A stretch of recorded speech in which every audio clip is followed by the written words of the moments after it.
नमस्कार, एसटीएस न्यूजमा स्वागत छ। म बिना शाही। समाचार सुरु गरौं आजका प्रमुख प्रसंगबाट।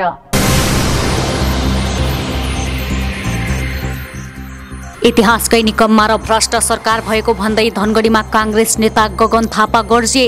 राष्ट्रपतिलाई आफूसँग चुनाव लडेर देखाउन चुनौती।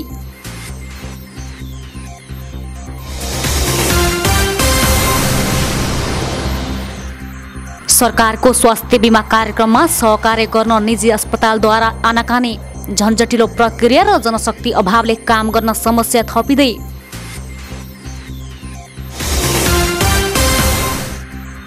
बाघ संरक्षणमा स्थानीय सरकार तथा सरकारवाला निकायको चासो। जलवायु परिवर्तन र अन्य कारणले तराईमा रहेका बाघहरू पहाडी क्षेत्रमा सर्दै।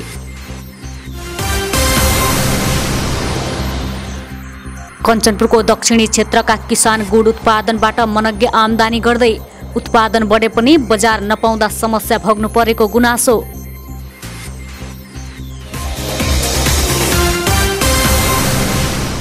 अब समाचार विस्तारमा। नेपाली कांग्रेसको सरकार विरुद्धको देशव्यापी विरोध कार्यक्रम अन्तर्गत धनगढीमा पनि विरोध प्रदर्शन गरिएको छ। जिल्लाका विभिन्न ठाउँबाट उर्लेका कांग्रेसहरूले र्याली धनगढीको चौराहाबाट शुरू भई पार्क मोडमा कोण सभामा परिणत भएको थियो। सभालाई केन्द्रीय सदस्य गगन थापा, रामजनम चौधरी र सुशीला मिश्र भट्टले सम्बोधन गर्नुभएको थियो। विरोध सभालाई सम्बोधन गर्दै महिला नेत्री सुशीला मिश्र भट्टले देशमा हाबी हुँदै गएको सर्वसत्तावादमा लोकतन्त्र डुब्ने खतरा बढेकाले कांग्रेसले यसको अगुवाई गरेको भए पनि लोकतन्त्र बचाउन सबैले आफ्नो ठाउँबाट लाग्नुपर्ने बताउनुभयो। कतै सर्वसत्तावाद हाबी हुन्छ कि देश डुब्छ कि चुर्लुम्म त्यो अलोकतान्त्रिक पद्धतिमा त्यो किसिमको अधिनायकवादी चरित्र भित्र कतै देश डुब्छ कि भन्ने चिन्ता, शंका, त्यो किसिमको छटपटी सबैलाई छ। त्यसैले नेपाली कांग्रेसले यो कदम बाध्यतावश उठाउनु परेको हो।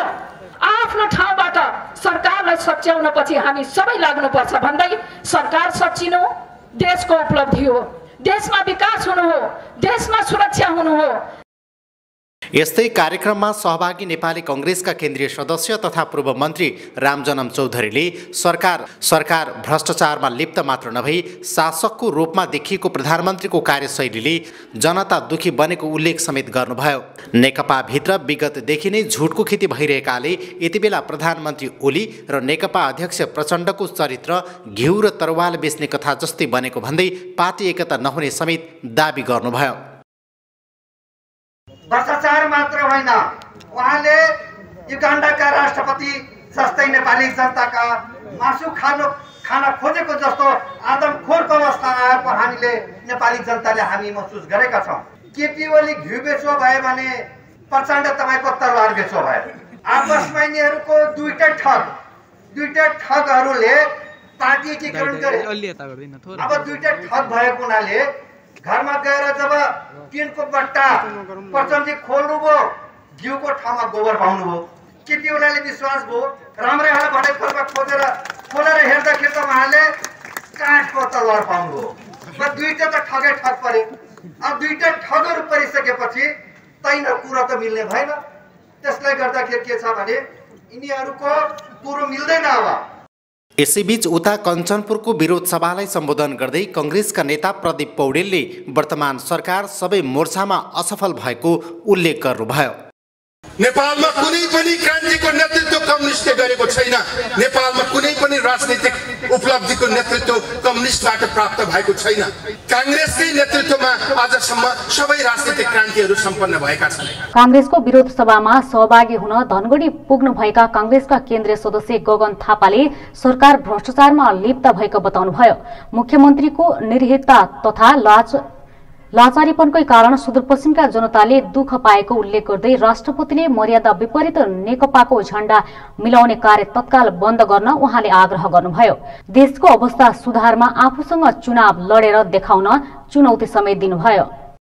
विरोध सभालाई सम्बोधन गर्न धनगढी पुग्नुभएका नेपाली कांग्रेसका युवा नेता एवं केन्द्रीय सदस्य गगन थापाले वर्तमान सरकार षड्यन्त्रकारी, सर्वसत्तावाद, भ्रष्टाचारमा लिप्त तथा नेकम्मा सरकार भएको आरोप लगाउँदै गर्जिनुभयो। कोरोना रोकथाममा सबैले सहयोग गर्दा समेत यसको नियन्त्रण भन्दा भ्रष्टाचार गर्न तथा आसेपासेलाई पोस्न सरकारको ध्यान केन्द्रित भएको, सर्वसत्तावाद लाद्न खोजेको तथा वैधता र नैतिकता गुमाएर बालुवाटारमा लुकेको सरकारलाई सडकबाट ठिक बाटोमा ल्याउन कांग्रेसले विरोध गरेको उहाँले बताउनुभयो। 8-9 महिना भयो सडकमा नआइकन बसेको, 8-9 महिना भयो प्रधानमन्त्रीलाई चिठी लेखेर बसेको, 8-9 महिना भयो प्रधानमन्त्रीलाई अनुरोध गरेर बसेको, तर प्रधानमन्त्रीले सुन्नु भयो, सरकारले सुनेन। त्यसैले बालुवाटारको दुलोमा लुकेर बसेको षड्यन्त्रकारी सरकारलाई खबरदारी गर्न आज 77 जिल्लामा कांग्रेसको साथीहरू सडकमा आउनु भएको छ। सडक हाम्रो हो।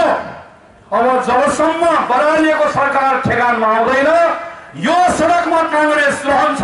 अकर्मणीय, अयोग्य, असक्षम, इतिहासकै सबैभन्दा भ्रष्ट केपी ओलीको सरकारलाई ठिक ठाउँमा राख्नका निम्ति सडकको ताकत पनि संसदको ताकत पनि कांग्रेसले एकाकार गर्छ, जनताको पक्षमा उभिन्छ। सरकारले कोरोना जस्तो महामारीलाई आर्थिक चलखेल गर्ने अवसर बनाएको, कोरोना रोकथाममा पूर्ण असफल भएको, 2/3 दम्ब देखाउँदै जनताको शासकको रूपमा आफूलाई स्थापित गर्न खोजेको उहाँको भनाइ थियो। नेपाली कांग्रेसले कोरोना रोकथाममा गरेको सहयोग तथा दिएको सुझावलाई समेत व्यवस्था गरी कोरोनाको जोखिम बढाएको भन्दै नेता थापाले सुदूरपश्चिम प्रदेशका मुख्यमन्त्रीको निरीहता र लाचारीपनका कारण पश्चिमका जनताले दुःख पाएको तथा मुख्यमन्त्रीले आफ्नो नेताको आदेश मान्न बाहेकका काम गर्न नसकेको भन्दै चर्को आलोचना समेत गर्नुभयो। मुख्यमन्त्रीजी क्षमा गर्नु होला, तपाईसँग आजको दिनमा तपाईको प्रदेशमा आएर भन्नुपर्छ तपाईँ जस्तो निरीह र लाचार मुख्यमन्त्रीको कारणले गर्दा आज सडकमा नागरिकहरूले प्रदेश पाइँदैन भन्दैछ। तपाईँ नेपाल कम्युनिस्ट पार्टीको ढोकामा बस्ने कार्यकर्ता भन्दा बाहेक तपाईले नेपाल कम्युनिस्ट पार्टीको नेताहरूलाई त्यो बेलाको आदेश मान्ने भन्दा बाहेक यत्रो सुदूरपश्चिमको मुख्यमन्त्रीको हैसियत तपाईले राख्न सक्नुभयो। यत्रो कोरोनाको संकट परेको बेलामा सुदूरपश्चिमको मुख्यमन्त्री यहाँबाट काठमाडौँ गएर योगेश भट्टराईको टेबल ठटाएर पैसा बोकेर आएको छु प्लेन दे म दिन्छु सामग्री भन्नुपर्ने ठाउँमा आज लेखराज भट्टराईले दिएको सेनिटाइजर बाँडियो, आज भीमरावले दिएको मास्क बाँडियो भनेर बाँडेर बस्नुभयो। यो प्रदेशको मुख्यमन्त्री। फरक प्रसङ्गमा बोल्दै नेता थापाले देशको राष्ट्रपतिले आफ्नो मर्यादाको हेक्का समेत नराखी नेकपाको झगडा मिलाउन देखाएको सक्रियता संविधानको मर्म विपरीत भएको जिकिर समेत गर्नुभयो। नेपाली कांग्रेस लोकतान्त्रिक संस्कार र चरित्रयुक्त पार्टी भएकाले राज्य व्यवस्था सुधारमा ध्यान केन्द्रित गर्ने भन्दै उहाँले राष्ट्रपतिलाई आफूसँग चुनाव लडेर देखाउन समेत चुनौती दिनुभयो। राष्ट्रपति विद्यादेवी भण्डारी शीतल निवासमा बस्नु भएको छ। महारानी होइन, राष्ट्रपति तपाईँ हामीले बनाएको राष्ट्रपति। त्यहाँ बसेर राष्ट्रपतिको मर्यादा राख्नु भएको छ छैन। प्रचण्ड र केपी ओलीको झगडा मिलाउने जिम्मेवारी राष्ट्रपतिको होइन। यो तामझाम चित्त बुझेको छ छैन। मेरो निर्वाचन क्षेत्रको श्रद्धेय स्वर्गीय मदन भण्डारीले बोल्नु भएको उहाँको भाषणको एउटा वाक्य उद्धृत गरेर दोहोऱ्याएर राष्ट्रपति श्री 5 बडा महारानी बन्न खोज्नु भएको राष्ट्रपति विद्यादेवी भण्डारीलाई भन्दैछु, राष्ट्रपति महोदय आँखा नचम्काइ बक्सोस्, हात नमम्काइ बक्सोस्, हिम्मत छ भने काठमाडौँमा चुनाव लड्न आइबक्सोस्।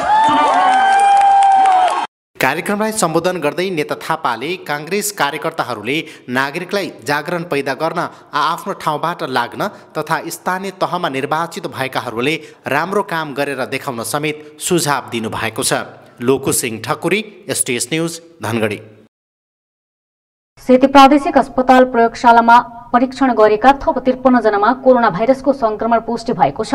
पछिल्लो 24 घण्टामा 197 जनाको नमूना परीक्षण गर्दा धनगढीका 41 सहित थप 53 जनामा संक्रमण पुष्टि भएको अस्पतालका सूचना अधिकारी दिलीप कुमार श्रेष्ठले जानकारी दिनुभयो। उहाँका अनुसार धनगढीका 41 र गोदावरीका 2 जना गरी कैलालीका 43 जनामा संक्रमण पुष्टि भएको हो। कञ्चनपुरका 8 जना, बाजुरा र बझाङका 1-1 जनामा समेत संक्रमण पुष्टि भएको सूचना अधिकारी दिलीप कुमार श्रेष्ठले जानकारी दिनुभयो। संक्रमित हुनेमा 16 महिला र 37 पुरुष रहेका छन्। यसैबीच कञ्चनपुरका थप 1 कोरोना संक्रमितको मृत्यु भएको छ। भेरी अस्पताल नेपालगञ्जमा उपचाररत भीमदत्त नगरपालिका 15 का 54 वर्षीय पुरुषको मृत्यु भएको हो। उहाँलाई मंसिर 22 गते अस्पताल भर्ना गरिएको थियो। यो सँगै सुदूरपश्चिममा कोरोना संक्रमित मृतकको संख्या 65 पुगेको छ। अछामका थप 11 जनामा कोरोना भाइरसको संक्रमण पुष्टि भएको छ। सोमबार कमलबजार प्रयोगशालामा भएको परीक्षणमा उनीहरूमा संक्रमण पुष्टि भएको हो। प्रयोगशालाका सूचना अधिकारी टेक बहादुर वैष्टका अनुसार मंगलसे नगरपालिकाका 5 जना, सापेबोक नगरपालिकाका 4 जना, कमलबजार नगरपालिकाका 1 जना र लम्कीचुहा नगरपालिकाका 1 जनामा समेत संक्रमण पुष्टि भएको छ।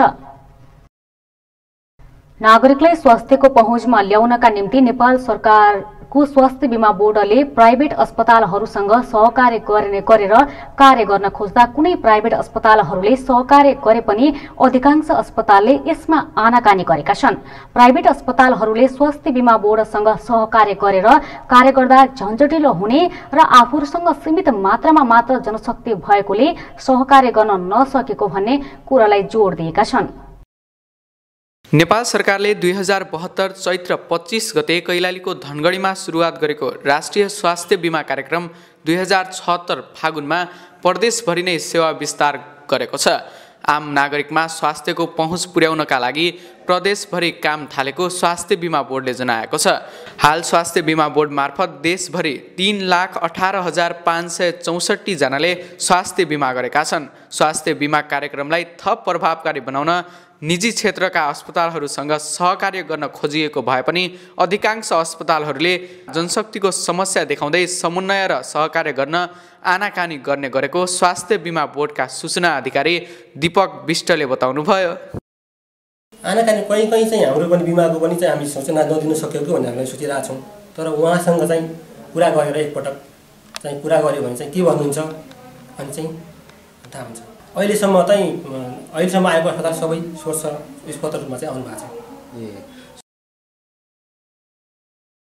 स्वास्थ्य बीमा कार्यक्रमसँग सहकार्य गरी काम गर्दा संरचना तथा शय्याहरू थप गर्नुपर्ने तथा आफूहरूसँग सीमित साधन स्रोत हुने भएकाले बीमासँग सहकार्य गर्न कठिन भएको धनगढीमा सञ्चालित सीपी अस्पतालका निर्देशक सीपी पाण्डेले बताउनुभयो। हामीले खास जुन सरकारी मापदण्डहरू छ यसमा बिमामा गर्नलाई चाहिँ के बेड संख्या तोकेको पनि छ त्यसमा हैन। अनि जस्तो उपमहानगरपालिकाको सबै मापदण्डहरू फरक पर्छ। जस्तो महानगरपालिका 50 बेडको हुनुपर्ने, उपमहानगरपालिका 25 हुनुपर्ने भन्ने छ। हाम्रो चाहिँ हस्पिटल 15 बेडको हो कि त्यो कारणले नभएको हाम्रै इच्छुक हो त्यसमा गर्नलाई चाहिँ। सम्झ त्यसरी आउँदैन। उनीहरूले खास हामीले अप्लाई गर्नुपर्छ भन्ने सायद त्यस्तो कुरा हुन्छ होला। उनीहरूले सबै हस्पिटलमा गएर उनीहरूले अप्रोच गर्दैनन् सरकारी संयन्त्रहरूले। हामीले चाहिँ गर्नुपर्थ्यो तर हामीलाई चाहिँ क्राइटेरियाहरू जुन तोकेको हुन्छ त्यसमा चाहिँ हामी नपर्ने भएपछि हामी त्यसलाई धेरै कुरा सोचेनौँ। त्यसमा बीमा कार्यक्रमका लागि नेपाल स्वास्थ्य बीमा बोर्डले सहकार्यको पहल नगरेको तथा विभिन्न कारणले समस्या पनि हुने भएकाले सहकार्य गर्ने मनासय नभएको तैपनि प्रस्ताव आएमा सहकार्य गर्न सकिने माया मेट्रो अस्पताल धनगढीका निर्देशक डाक्टर मोहन साउदले बताउनुभयो। स्वास्थ्य बीमा त अब माया मेट्रोको हकमा चाहिँ हामीले चाहिँ स्वास्थ्य बीमालाई चाहिँ हामीले प्रक्रियामा चाहिँ लिन चाहिँ खोजिरहेछौँ होइन।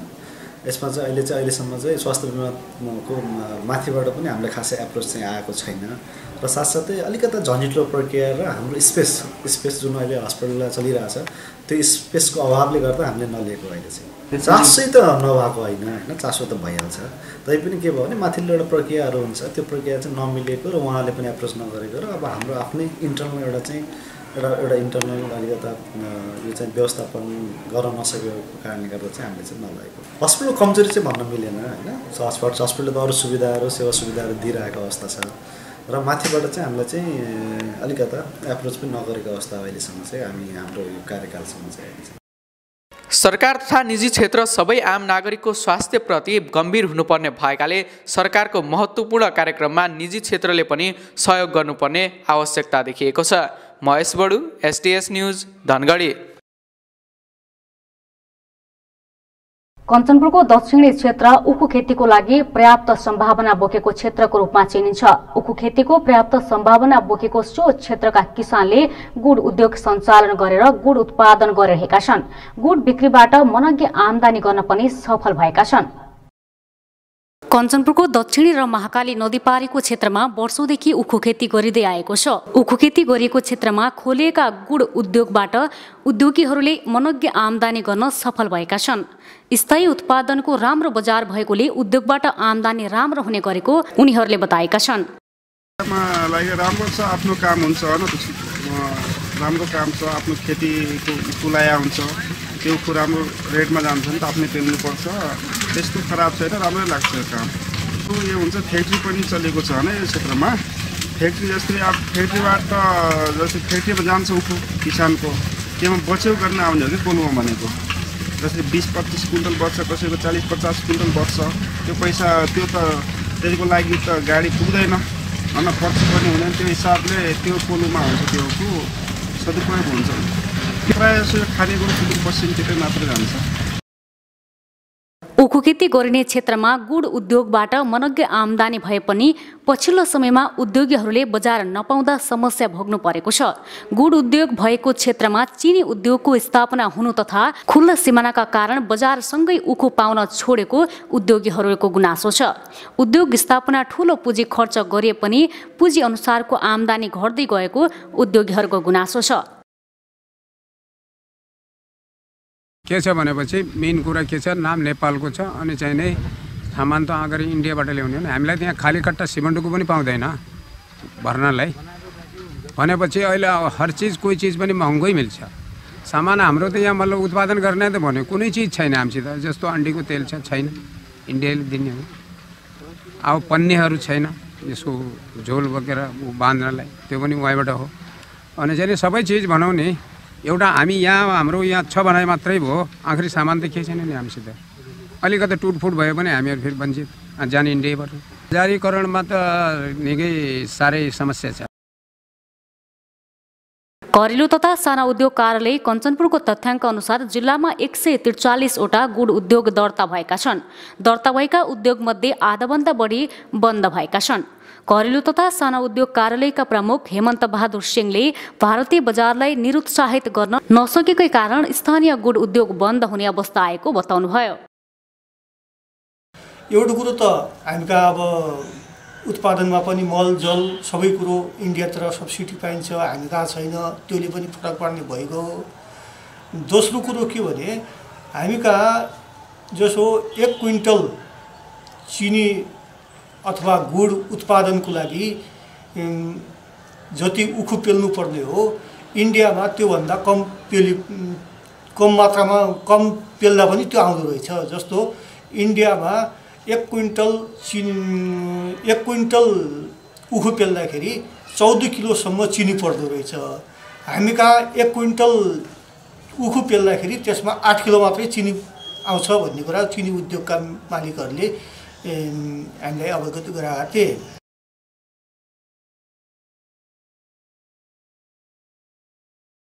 एसटीएस न्यूजमा एकैछिन ब्रेकमा जानु अघि प्रमुख समाचार पुनः एकपटक।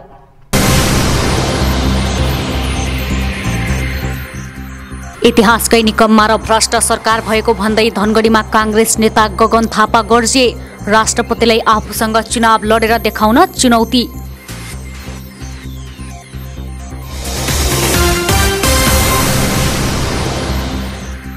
सरकारको स्वास्थ्य बीमा कार्यक्रममा सहकार्य गर्न निजी अस्पतालद्वारा आनाकानी।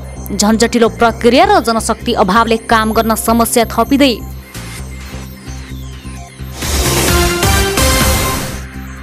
बाघ संरक्षणमा स्थानीय सरकार तथा सरकारवाला निकायको चासो। जलवायु परिवर्तन र अन्य कारणले तराईमा रहेका बाघहरू पहाडी क्षेत्रमा सर्दै। कञ्चनपुरको दक्षिणी क्षेत्रका किसान गुड उत्पादनबाट मनज्ञ आमदानी गर्दै। उत्पादन बढे पनि बजार नपाउँदा समस्या भोग्नु परेको गुनासो।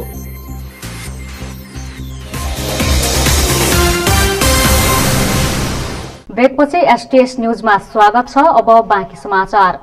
राष्ट्रिय प्रकृति संरक्षण कोषको शुक्लाफाटा संरक्षण कार्यक्रम अन्तर्गत पर्या पर्यटन प्रवर्धनका लागि बाघ संरक्षण वैश्विक अन्तर्क्रिया सम्पन्न भएको छ। शुक्लाफाटामा बाघ संरक्षणका लागि स्थानीय सरकार तथा सरकारवाला निकायसँग सुझाव माग्दै अन्तर्क्रिया कार्यक्रम सम्पन्न भएको हो। नेपालमा विभिन्न राष्ट्रिय निकुञ्जमा पर्यटन प्रवर्धनका लागि बाघ महत्त्वपूर्ण जनावर भएको सहभागीले बताएका छन्। पछिल्लो समय विविध कारणले बाघ पलायन भइरहेको सन्दर्भ उल्लेख गर्दै उनीहरूले यसको समाधानका लागि विभिन्न सुझाव दिएका छन्। स्थानीय सरकार, पर्यटन व्यवसायी लगायतका सरकारवाला सबै निकायको सघन सहभागिताबाट मात्रै बाघ संरक्षण सम्भव हुने उनीहरूको भनाइ छ। कञ्चनपुरबाट प्रतिनिधित्व गर्ने सङ्घीय सांसद डाक्टर दीपक प्रकाश भट्टको प्रमुख आतिथ्यमा सम्पन्न भएको कार्यक्रममा उहाँले शुक्लाफाटा राष्ट्रिय निकुञ्ज पर्यटकहरूको लागि मुख्य आकर्षणको केन्द्र भए पनि यसको प्रचार प्रसार र प्रवर्धनको लागि केही गर्न नसकेको बताउनुभयो। बाहिरी पर्यटकहरूको लागि हवाई टिकट लगायत अन्य सेवा सुविधाहरू महँगो भएको भन्दै यसलाई घटाउनेतर्फ पहल भइरहेको उहाँले बताउनुभयो। सम्बन्धित अफिसलाई भन्नु पर्यो आजसम्म यसको वेबसाइट बनाएर यहाँ के पाइन्छ भन्ने कुरा त प्रमोसन गरेको छैन। तपाईँहरू महिना दिनभित्रमा कम्तीमा के पाइन्छ भन्ने कुराको अलिकति अट्र्याक्टिभ फोटोग्राफी र सानो भए पनि 10-15 मिनटको डकुमेन्ट्री बनाएर अपलोड गर्नुहोस् है भनेको धेरै भयो। त्यतिको लागि बजेटको समस्या त छैन होला। अनि त्यसकारण मलाई लाग्छ एउटा सबैभन्दा अहिले सजिलो माध्यम के हो त प्रचार प्रसार गर्ने। हामीसित पार्टीवाद छ, हामीसित कृष्ण सार छ र कहीँ पनि नभएको सबैभन्दा ठुलो 12 सिङ्गीको झुन्ड छ भनेर हामीले प्रचार कहाँ गरेको त? हामी थाहा पाइरहेका छौँ, हामी कुरा गरिरहेका छौँ। डबल छ उनीहरूलाई भाडा, फुल फ्लेज भाडाभन्दा तल उनीहरू आउन सक्दैन। त्यो 12,500 भयो। त्यो भनेको डबल तिर्नुपर्छ। कसै विदेशी पर्यटकले धनगढी फ्लाइ गर्नु पर्यो 25,000, वान वेको 25,000 भयो भने आउन जानु 50,000 उसलाई भाडा। अनि यहाँ बस्न खानु पर्यो, त्यो पनि हामीले फरेन अब विदेशी भनेपछि हाम्रो सबैमा डलरमा कस्ट लगाउँछौँ। अनि त्यो के आकर्षण हामीले प्रचार गरेका छौँ र त्यो 1 लाख रुपियाँ खर्च गरेर 3 दिन यहाँ आउँछ। बेतकोट नगरपालिकाका उपप्रमुख सुशीला सिंहले शुक्लाफाटा राष्ट्रिय निकुञ्ज प्रदेशकै महत्त्वपूर्ण गन्तव्य भएकोले यसको सम्वर्धनमा सबैको योगदान रहनुपर्ने बताउनुभयो। सङ्घीय सरकार, प्रदेश सरकार र स्थानीय तहले पर्यटन प्रवर्धनमा संयुक्त जिम्मेवारी निर्वाह गर्नुपर्नेमा उहाँले जोड दिनुभयो। विभिन्न किसिमका त्यहाँ समस्याहरू देखिएका छन्। बर्खायाममा त्यहाँ जान सक्ने अवस्था नरहेको र यी सबै किसिमका समस्याहरू जङ्गली जनावरको व्यवस्थापन गर्नेदेखि लिएर त्यहाँका अन्य भौतिक संरचनाहरूको व्यवस्थापन गर्नुपर्ने जुन समस्याहरू देखिएको छ यसका विकास र व्यवस्थापन गर्नका निमित्त सङ्घीय सरकारदेखि लिएर प्रदेश र स्थानीय सबैको जिम्मेवारी रहेको हुन्छ र यो बीचमा जुन यहाँको विकास निर्माणको जुन बाटो रहेको छ यसमा पनि यहाँहरूले एउटा प्रपोजलको रूपमा अगाडि बढाउनुहोस् र स्थानीय सरकारले पनि के गर्न सक्छ यसका निमित्त हामी पनि सहयोग गर्न तयार छौँ। राष्ट्रिय प्रकृति संरक्षण कोष कञ्चनपुर अन्तर्गत शुक्लाफाटा संरक्षण कार्यक्रमका प्रमुख सुदीपराज निरौलाले पछिल्लो समय बाघहरू उच्च पहाडी क्षेत्रहरूमा समेत स्थानान्तरण भइरहेको पाइएकोले ती ठाउँको सम्वर्धनका लागि संयुक्त प्रयास आवश्यक भएको बताउनुभयो। जलवायु परिवर्तन र अन्य कारणले तराईमा रहेका बाघहरू पहाडी क्षेत्रमा सर्दै गएको उहाँले बताउनुभयो। हाल आएर अहिले विभिन्न अध्ययन अनुसन्धानहरूले के देखिएको छ भन्दाखेरि बाघहरू चाहिँ बिस्तारै तराईमा मात्र पाइने बाघहरू बिस्तारै अलिकति उच्च पहाडी क्षेत्रहरूतिर पनि गइरहेको देखिरहेको छ। केही महिना अगाडि डडेलधुरामा 2500 मिटर माथि बाघ देखिएको थियो र हालसालै 2-4 दिन अगाडि पनि रेड पान्डा नेटवर्क भन्ने एउटा संस्थाले रेड पान्डाको लागि राखेको क्यामेरा ट्र्यापमा चाहिँ 3100 मिटरभन्दा माथि इलाममा त्यहाँ बाघ देखियो। अब हाम्रो जेनरल कन्सेप्ट के छ भन्दाखेरि पर्सादेखि यतापट्टि हुने जुन 5वटा राष्ट्रिय निकुञ्ज छ शुक्लाफाटासम्मको ती क्षेत्रमा बाघ पाइन्छ भन्ने एउटा अवधारणा थियो र हालसालैको इलाममा परेको बाघले चाहिँ के गरेर देखाउँछ भन्दाखेरि बाघहरू चाहिँ अन्य उच्च भागमा पनि विचरण गरिरहेको अवस्था छ। त्यो भएर बाघको लागि चाहिँ माथिल्लो क्षेत्र पनि महत्त्वपूर्ण क्षेत्रहरू, उच्च पहाडी क्षेत्रहरू पनि महत्त्वपूर्ण क्षेत्र हो भन्ने देखिएको छ र त्यसैलाई आधार मानेर जेडेसेलले गत वर्ष एउटा अध्ययन गरेको थियो हैन, सिमुलेसन मोडलिङ गरेको थियो विभिन्न यो वातावरणीय डाटाहरूदेखि लिएर यो अहिलेको वन्यजन्तुको अवस्थाहरूलाई लिएर र लामो समयको क्लाइमेट चेन्जको डाटाहरूलाई मोडलिङ गरेर उसले गरेको अध्ययनमा के देखिएको थियो भने अब बिस्तारै 2050 मा 2080 मा अबको 80 वर्ष पछाडि 50 वर्ष पछाडि के हुन्छ त हेबिटेटको अवस्था के हुन्छ यो तराईमा पहाडतिर के हुन्छ भन्दाखेरि देखिँदाखेरि चाहिँ के देखिएको छ भन्दा 2050 सम्म जाँदाखेरि अलिकति घट्छ, केही हजार हेक्टर घट्छ भने 80 पुग्दाखेरि चाहिँ केही लाख हेक्टरमै एरिया चाहिँ मास्तिर सिफ्ट हुने, बाघको वासस्थान सिफ्ट हुने भन्ने आधारले त्यसलाई आधार मानेर चाहिँ यो एउटा tiger in Nepal preparing for impact of climate change भन्ने एउटा जेडेसएलले राष्ट्रिय प्रकृति संरक्षण कोष मार्फत यहाँ काम गर्नको लागि एउटा परियोजना हामीलाई सुरु गरेको। हाल शुक्लाफाटा राष्ट्रिय निकुञ्जमा 16वटा बाघ रहेको अनुमान छ। वन फडानी, मानव बाघ द्वन्द्व, जनचेतना र संरक्षणमुखी भावनाको कमी, जलवायु परिवर्तन र वासस्थान साँगुरिँदै गएको कारण बाघहरू स्थानान्तरण हुँदै गएका छन्। 1000 लिएर भारतीय नागरिकलाई नेपाल प्रवेश गराउने धनगढीका युवक पक्राउ परेका छन्। धनगढी उपमहानगरपालिका वडा नम्बर 3 त्रिनगरका 19 वर्षीय शैलेश अवस्थीलाई सशस्त्र प्रहरीले पक्राउ गरेको हो। सशस्त्र प्रहरी नायब निरीक्षक वीरेन्द्र सिंह भण्डारीको नेतृत्वमा खटिएको टोलीले भारतको मेजनौर धामपुरका 25 वर्षीय मोहम्मद आशिकलाई नेपाल प्रवेश गराउन 1000 लिएको अभियोगमा उनलाई पक्राउ गरेको हो। अवस्थीले भारतीय नागरिकलाई गौरीफन्टा सीमा क्षेत्रको तारबारबाट नेपाल प्रवेश गराउँदै गरेको समयमा सशस्त्र प्रहरीले पक्राउ गरेको बताएको छ। अवस्थीले प्रहरी चौकी पचगडियामा बुझाइएको छ भने भारतीय नागरिकलाई भारतीय सीमा सुरक्षा बल एसएसबीलाई बुझाइएको छ। यसैबीच नेपालबाट भारततर्फ जाँदै गरेकी बाजुरा त्रिवेणी गाउँपालिका 21 17 वर्षकी किशोरीलाई सशस्त्र प्रहरीले सीमा नाका डोके बजारबाट उद्धार गरेको छ। उद्धार गरेकी किशोरीलाई शान्ति पुनर्स्थापना केन्द्र कैलालीमा राखिएको छ।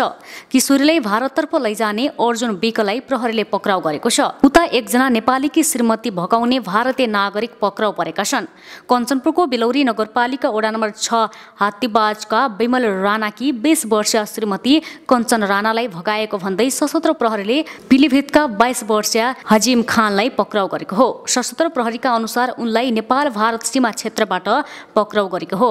खानलाई भारतीय सीमा सुरक्षा बल एसएसबीको जिम्मा लगाएको छ भने राणालाई इलाका प्रहरी कार्यालय बेलौरीमा बुझाइएको छ। सरकारी स्तरबाट सुदूरपश्चिमै पहिलो पटक सेती प्रादेशिक अस्पतालले न्युरो रोग सम्बन्धी सेवा विस्तार गर्दै उपचार दिन थालेको छ। मङ्सिर 12 गतेदेखि न्युरो सम्बन्धी उपचार सेवा सुरु गरेको सेती प्रादेशिक अस्पतालका प्रमुख मेडिकल सुपरिन्टेन्डेन्ट डाक्टर हेमराज पाण्डेले बताउनुभयो। न्युरो सेवा सेतीमै दिन थालेपछि प्रदेशवासीले अन्यत्र धाउनुपर्ने बाध्यता हट्ने र लाखौं रुपैयाँ बचत हुने समेत विश्वास व्यक्त गरिएको छ। उपचार सेवा थप्ने योजना अनुसार नै नाक, कान, घाँटी र मुख तथा दाँत सम्बन्धी उपचार सेवा विस्तार पनि गरिएको छ। बङ्गारा, दाँत, मुख सम्बन्धी शल्यक्रिया सेवा पनि विस्तार गर्ने उहाँले बताउनुभयो। सार्वजनिक निजी साझेदारी अन्तर्गत डायलासिस सेवा सञ्चालन भइरहेकोमा अस्पतालको आन्तरिक स्रोतबाट 300 विस्तार गर्ने तयारी पनि गरेको समेत उहाँले बताउनुभयो। विक्रम सम्वत 1997 सालमा जिल्ला अस्पतालका रूपमा स्थापना भएको सेती अञ्चल हुँदै प्रादेशिक अस्पताल बनेको छ। 2040 सालमा स्तरोन्नति भएर अहिले पनि 2040 सालकै दरबन्दीमा अस्पताल सञ्चालन भइरहेको छ। हल सञ्चालकहरूले पुस 10 गतेबाट एकतर्फी रूपमा सिनेमा हल खोल्ने घोषणा गरेका छन्। सरकारले अनुमति नदिएकोले एकतर्फी हल खोल्ने घोषणा गर्नुपर्ने अवस्था आएको चलचित्र संघले जनाएको छ। देशभर सबै क्षेत्र सञ्चालनमा आइसकेको अवस्थामा पनि सरकारबाट चलचित्र घर सञ्चालनमा स्वीकृति प्राप्त नभएको हुँदा यस्तो निर्णय गरेको संघले जनाएको छ। साथै संघले सरकारले पूरा गर्नुपर्ने केही मागहरूका लागि चरणबद्ध आन्दोलनको थालनी गर्ने कार्यक्रम रहेको जनाएको छ। समाचार सक्नुअघि अन्तमा मुख्य समाचार पुनः एकपटक।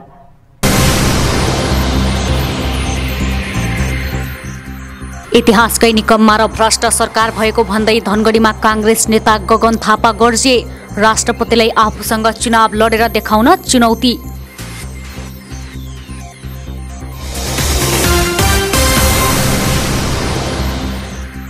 सरकारको स्वास्थ्य बीमा कार्यक्रममा सहकार्य गर्न निजी अस्पतालद्वारा आनाकानी। झन्झटिलो प्रक्रिया र जनशक्ति अभावले काम गर्न समस्या थपिँदै।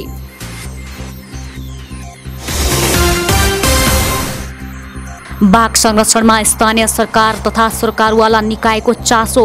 जलवायु परिवर्तन र अन्य कारणले तराईमा रहेका बाघहरू पहाडी क्षेत्रमा सर्दै।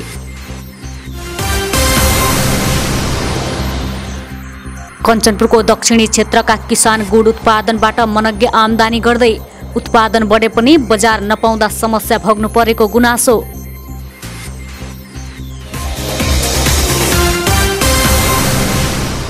हस्त अहिलेलाई समाचार सकियो। हामी सबैलाई बिदा दिनुहोस्। नमस्कार।